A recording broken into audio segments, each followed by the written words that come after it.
Hi friends, welcome to నాటు వైద్యం. ఈరోజు మనం చాలా మంది కూడా స్వప్న స్ఖలనానికి అదేవిధంగా శీఘ్రస్ఖలనంతో బాధపడుతున్న వాళ్ళు చాలా మంది ఉన్నారు. స్వప్న స్ఖలనం అంటే నిద్రలోనే వీర్యం కారిపోవడం అన్నట్టు. శీఘ్రస్ఖలనం అంటే రతిలో ఫ్రాక్షన్స్ ఆఫ్ సెకండ్స్ లోనే వీర్యం స్ఖలనం అయిపోవడం. సో ఈ రెండు సమస్యలు మ్యారేజ్ కి ముందు అదేవిధంగా మ్యారేజ్ తర్వాత చాలా మంది బాధపడుతున్న వాళ్ళు ఉన్నారు. దీనికి ఒక ఏకమూలిక ప్రయోగం ఉంది. ఏకమూలిక అంటే కేవలం ఒకే ఒక మూలికతోటి ఈ రెండు వ్యాధుల్ని మనం అదుపు చేయవచ్చు. సో ముఖ్యంగా ఈ సమస్యలు దేనికి వస్తాయనేది కూడా మనం తెలుసుకొని అది రాకుండా జాగ్రత్తలు కూడా మనం తీసుకోవాల్సిన అవసరం ఖచ్చితంగా ఉంటుంది. ఎందుకంటే కేవలం మూలిక ప్రయోగం చేయడం వల్ల పూర్తి ఫలితం అనేది పొందదు. దానికి సంబంధించినటువంటి జాగ్రత్తలు కూడా మనం ఖచ్చితంగా ఫాలో అవ్వాలి.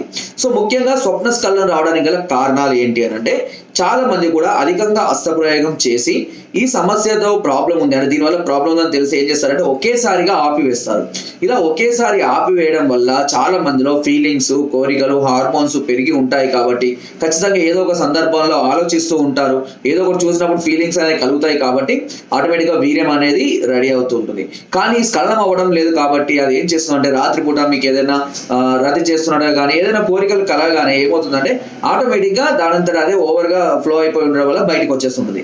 దీనిని మనము స్వప్న స్ఖలనము అని అంటారు. ఇది రోజు ఒకసారి కూడా చాలా మంది అవుతుంది, 2-3 రోజులకు ఒకసారి, 4 రోజులకు ఒకసారి ఇలా పడిపోవడం అనేది జరుగుతుంది. సో దీనివల్ల లేచాక చాలా ఇబ్బందికరంగా ఉంటుంది. ఇంట్లో పేరెంట్స్ చూపించలేము. సో చాలా ఒక భయంకరమైనటువంటి పరిస్థితిని మనం ఎదుర్కోవాల్సి ఉంటుంది. సో దీన్ని స్వప్న స్ఖలనం అంటారు. హస్తప్రయోగం చేయడం అనేది తప్పు అని నేను ఏనాడు కూడా చెప్పలేదండి. కానీ దాన్ని లిమిట్గా చేసుకోండి. లిమిట్గా చేసుకోవడంగా సున్నితంగా చేసుకోవడం వల్ల ఎలాంటి సమస్యలు రావని విషయాన్ని మాత్రం మీరు గుర్తించాలి. ఓకే. అండ్ నెక్స్ట్ వచ్చేసి మీకు శీఘ్రస్ఖలనం అంటే ఫ్రాక్షన్స్ ఆఫ్ సెకండ్స్ లోనే వీర్యం అనేది స్ఖలనం అయిపోతే దాన్ని శీఘ్రస్ఖలనం అంటారు. సో ఎప్పుడో ఒకసారి కలడం వల్ల కానివ్వండి, లేదా over romance, over thinking, over excitement, over tensions ఉన్నప్పుడు ఎప్పుడో ఒకసారి కనుక స్ఖలనం త్వరగా అయిపోతే దాని గురించి పట్టించుకోవాల్సిన అవసరం లేదని ఇంతకుముందు చాలా వీడియోస్లో చెప్పడం జరిగింది. కానీ మీరు రెగ్యులర్ పార్టిసిపేషన్ లో ఉన్నా కూడా ఇలాగే ఫ్రాక్షన్స్ అంటే మినిమం 1 minute లోపే కనుక స్ఖలనం అయిపోతే దాన్ని శీఘ్రస్ఖలనం అనాలి. ఈ రెండింటి మధ్య తేడాన్ని గమనించండి. అండ్ మీరు ఈ రెండింటిలో ఏ దాంతో బాధపడుతూ ఉన్నా సరే ఒకే మూలికతో దాన్ని క్యూర్ చేయొచ్చు. అదే చింతగింజల చూర్ణం. సార్ కేవలం చింతగింజల చూర్ణంతో ఇంత పెద్ద సమస్య తగ్గుద్దా అంటే, మీరు సమస్యతోటి కనుక స్టార్టింగ్ లోనే ఇబ్బంది పడుతున్నట్లయితే ఖచ్చితంగా ప్రయోగించండి. 100% 1 month లోనే మీకు రిజల్ట్ అనేది కనబడుతుంది.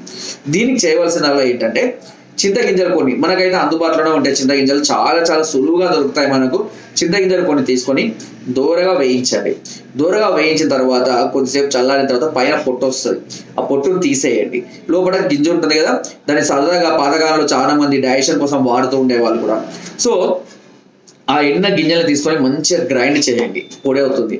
ప్రతిరోజు 1 చెంచాడు ఈ పొడిని ఉదయము రాత్రి 2 పూటలా పాలలో కలుపుకొని, చిన్న చెంచాడి, పెద్ద చెంచాలు వాడకండి, చిన్న చెంచాడు చూర్ణాన్ని స్టార్టింగ్ లో ఉపయోగించుకోవాలి ఎక్కువ. తర్వాత పెంచుకుంటూ వెళ్ళిపోవచ్చు. తర్వాత ఉదయం రాత్రి 2 పూటలా 1 చెంచాడు ఈ చూర్ణాన్ని, 1 చెంచాడు కట్ట చక్కెర కావాలంటే మీరు యాడ్ చేసుకోవచ్చు టేస్ట్ కోసం. 1 గ్లాసు గోరువెచ్చని అంటే వేడి చేసి చల్లార్చినటువంటి పాలలో ఉదయం రాత్రి 2 పూటలా తీసుకుంటూ ఉన్నట్లయితే ఈ 2 సమస్యలు కూడా పూర్తిగా తగ్గిపోవడం అనేది మీరు గమనించవచ్చు. ఒకవేళ మీకు సమస్య అధికంగా ఉంటే దీనిలో మీరు కర్పూర శిలాజిత్తాన్ని లభిస్తుందండి. ఆయుర్వేదిక్ షాపులలో కానివ్వండి, ఆన్లైన్లో కూడా లభిస్తుంది.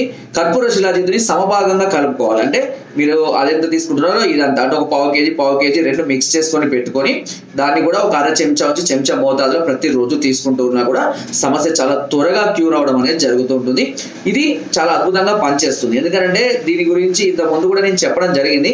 బట్ అగైన్ మళ్ళీ నాకు కొత్తగా వచ్చే సబ్స్క్రైబర్స్, క్లయింట్స్ అందరూ కూడా మళ్ళీ అడుగుతూ ఉన్నారు కాబట్టి మళ్ళీ చెప్తూ ఉన్నాను. ఒకవేళ సమస్య తీవ్రంగా ఉంటే మాత్రం ఖచ్చితంగా ట్రీట్మెంట్ తీసుకోవాల్సిందే. దానికి మీరు ఇలాంటి చిన్న ప్రయోగాల ద్వారా అవి క్యూర్ అయ్యే అవకాశాలు చాలా తక్కువగా ఉంటాయి. కానీ స్టార్టింగ్ లోనే మీకు ఈ సమస్య ఉంటే మాత్రం గుర్తించినట్లయితే కనుక తప్పకుండా రిజల్ట్ ఉంటుంది. ఒకవేళ సమస్య ఎక్కువ కూడా చెప్పే కదా, మీరు ఖచ్చితంగా ట్రీట్మెంట్ తీసుకోవచ్చు. దీనికి సంబంధించినటువంటి పూర్తి వివరాలు అన్ని కూడా మీకు అందిస్తాము. మీకు ఇలాంటి సమస్యలతో బాధపడుతుంటే ఒకసారి మమ్మల్ని సంప్రదించవచ్చు. కింద స్క్రోల్ నెంబర్స్ కి ఫోన్ ద్వారా, వాట్సాప్ ద్వారా, లేదా కింద డిస్క్రిప్షన్ మా యొక్క అడ్రస్ కూడా నేరుగా వచ్చి మమ్మల్ని సంప్రదించి మీ అన్ని రకాల సమస్యలకు సలహాలని, సూచనలు, మెడిసిన్స్ కూడా పొందవచ్చు. ఒకవేళ మీరు రాలేని పరిస్థితిలో ఉంటే కొరియర్ ద్వారా కూడా మెడిసిన్ తెప్పించుకునే అవకాశం మీకు నాటు వైద్యం ఛానల్ మొదటి నుండి కూడా అందిస్తుంది.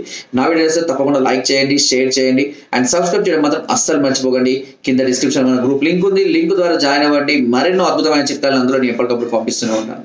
Thank you.